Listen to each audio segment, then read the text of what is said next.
Hey guys, what's going on? Dr. Frank here, founder of Addiction Mindset Recovery Coaching Programs. And in today's brief video, I want to take some time and talk about energy drink addiction, pre-workout addiction, caffeine addiction, stimulant addiction, whatever it may be. For those of you guys that are new to the channel, you know here at Addiction Mindset Recovery Coaching, we help people quit nicotine, THC, energy drinks, and a whole host of other addictions. So be sure to subscribe if you haven't. I try and put out a motivational video every single day to help you in your recovery process. So for those of you that don't know me, I was addicted to each of the various things that I talk about. And one of the worst addictions that I had was to energy drinks and pre-workout products. A little bit of a background, I worked at a vitamin shop for about 9 years when I was younger, so I had constant access to samples and different pre-workout products that they were always encouraging us to try, so we could then tell the consumer or the customer about the product and try and sell them on that. It wasn't a bad thing that Vitamin Shop did. They were simply just trying to have us experience the products that they carried so we could then sell that to whoever comes in for them. So I have nothing against them. But over time, and I'll tell you, I started to develop a pretty heavy dependence on caffeine and stimulants just to get through my day. So an average day for me, I'd have a Monster in the morning that probably started around the age of, 16, 17. And then I would have an energy drink usually towards the evening or mid-afternoon. So my day would consist of a Monster and an energy drink, maybe a coffee or an espresso and an energy drink. And that was pretty much a daily routine for me. In the beginning, when I first started taking pre-workout products, I wasn't always abusing them. I didn't take more than one scoop. I only used them on workout days. But then slowly over time, I found myself saying, well, I'm just going to take a pre-workout just to go about my day. I'm just going to take a pre-workout to study. I'm just going to take a pre-workout to go for a bike ride because I'm going to go extra far on this bike ride. I found myself using the products on more and more occasions, not necessarily using more than one scoop, but I was using the products on a daily basis just to kind of wake up in the morning and get this day started. And this is really where I started to develop issues over time. A lot of people don't realize it, but I was once like your age or who's ever watching this, and I felt fine. Like I felt good when I was 18, 19, 20, 21, 22 years old.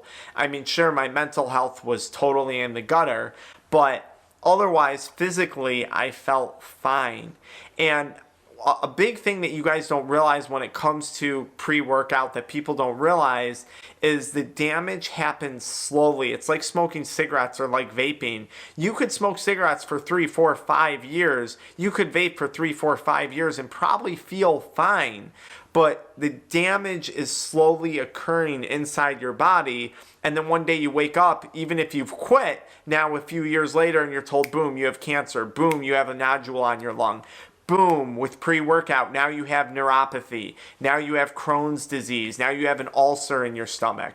Whatever it may be, now you have unexplained migraine symptoms. Now you have osteopenia or myalgia, fibromyalgia in your muscles. Really, really weird, unexplained medical diagnoses start popping up as you get older. And a lot of people watching this are going to say, show me the research. The research doesn't exist on this stuff because, one, it's completely unregulated. For the most part, there's some minor regulation, but it's pretty much completely unregulated things. And honestly, I have no faith in the FDA anyways, if I'm going to be honest. So I don't think that really matters. But I don't believe it takes a genius to know that this stuff isn't making you feel good. That's probably why you're watching this video. And one of the things is the whole time as I was going through this addiction, and it really was an addiction, it was the definition of an addiction, when I would quit, I would start to get withdrawals, I would get a headache, I would get really, really bad fatigue, I would get extremely irritable, I would become really grumpy, really depressed, really anxious, right? And I also started to develop a dependence on these products. I was needing more and more of them to get through my day and a tolerance, right? I was having to take more just to get that same effect. So by all means, this is the definition of an addiction. And then when I would try and quit, I would often find myself relapsing, going to buy another pre-workout, going to buy a Monster. Even I quit one time for a full year and went back to pre-workout products for God knows what reason. So it's an addiction.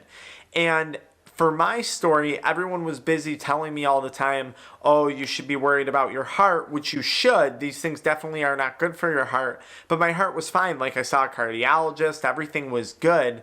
The damage for me more occurred neurologically, and I think that's where a lot of people see damage. I was getting numbness and tingling in my hands and my feet. My muscles were twitching really, really bad. My eye would twitch, and then my arm would twitch, and then my legs would twitch. Really creepy stuff. I started to develop a chronic fatigue syndrome-like condition. It was really hard for me to get out of bed in the morning, and then by noon, I would have to lay down and take a nap.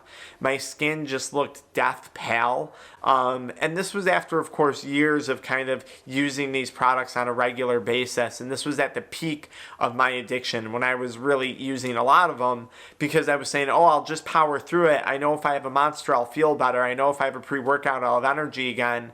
When really the thing that was what I thought helping me was actually quite literally killing me.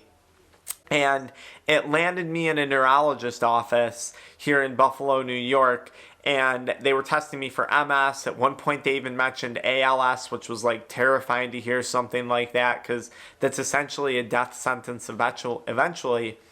And they said, listen, we're looking at your lifestyle. We're looking at the amount of caffeine you consume. We're looking at how, you're constantly grinding at work. You also said you use nicotine products and THC products.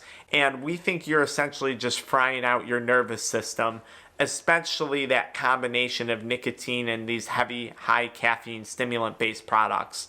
So they said, look, you got to stop. Like, you have to quit. You don't have a choice.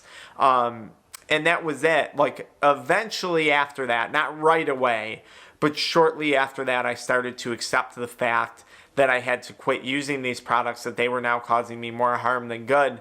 And at this point, guys, I couldn't even work out anymore. Like, my body was in so much pain and my nerves hurt so much, like numbness, tingling, and burning. I couldn't even work out. Like, I would lift weights for 5 minutes and I would be fatigued for the rest of the day. I wouldn't be able to go to work for the rest of the day. I would walk 30 minutes on a stair stepper, and I would be so exhausted after that. I could barely, some days it was hard to get home after the gym. So I was in a really, really, really bad type of way. And something that I like to emphasize is it wasn't, oh, I should have just quit a week or two ago and I would have been fine. I shouldn't have let it get this far.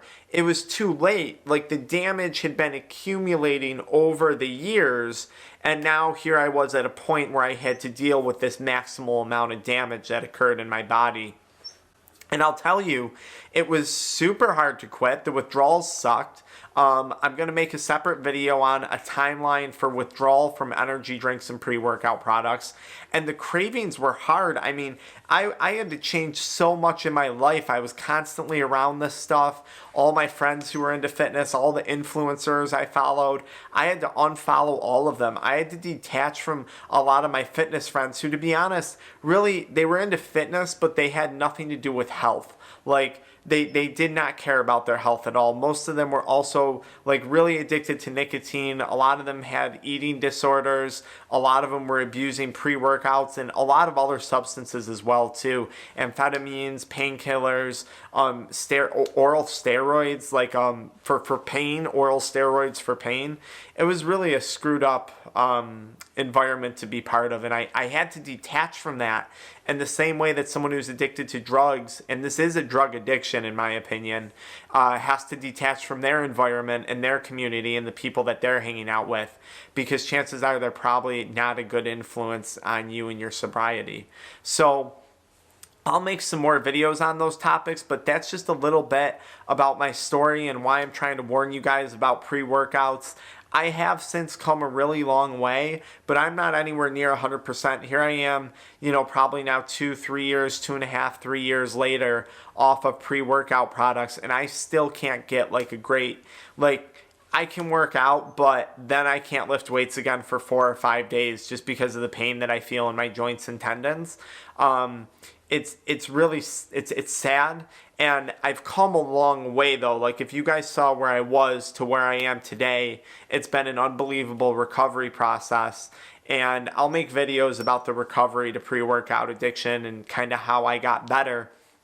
If you want to speak to our offices one-on-one, we're happy to help you guys out. Feel free to call or send a text to the number below, the Addiction Mindset offices. But start by quitting. Step 1 is quitting, and then we can talk more about the next steps in other videos after that. But step 1 is focusing on quitting and realizing that these products, they're no good for you. They're really, really bad for you.